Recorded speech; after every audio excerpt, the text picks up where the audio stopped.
ரூபாய் செலவு செய்து 10 ரூபாய் திரும்ப கிடைத்தால் எப்படி இருக்கும்? ஒரு ஏழை விவசாயியின் வாழ்க்கையை ஒரே ஒரு மந்திர நாணயம் எப்படி மாற்றியது தெரியுமா? ஒரு சிறிய கிராமத்தில் வாழ்ந்த விஜய் என்ற ஏழை விவசாயி வயலில் உழுது கொண்டிருந்தபோது மண்ணுக்குள் ஒளி வீசும் ஒரு பழைய தங்க நாணயம் அவனுக்கு கிடைத்தது. அதை எடுத்தவுடன் ஒரு குரல் கேட்டது. இந்த நாணயத்தை வைத்து நீ எதை வாங்கினாலும் அது 10 மடங்கு ஆகும். விஜய் முதலில் நம்பவில்லை. அவன் ஒரு மூட்டை அரிசி வாங்கினான்.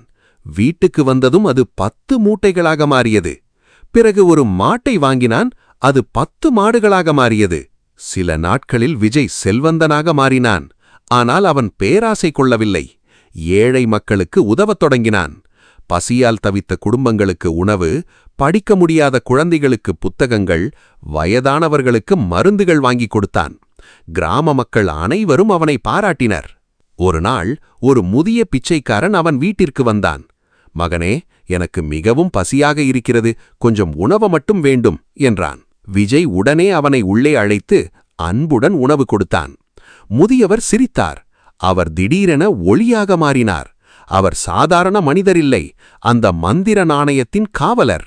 விஜய், நீ இந்த நாணயத்தின் சக்தியை உனக்காக மட்டுமல்ல, பிறருக்காக பயன்படுத்தினாய். அதனால் நீதான் இதற்கு தகுதியானவன்.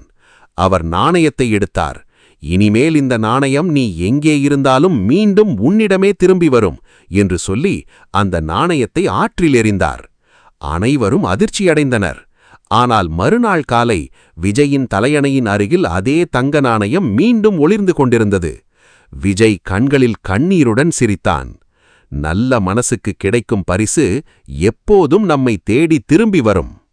கதை நெறி: பகிர்ந்த செல்வம்தான் உண்மையான செல்வம்.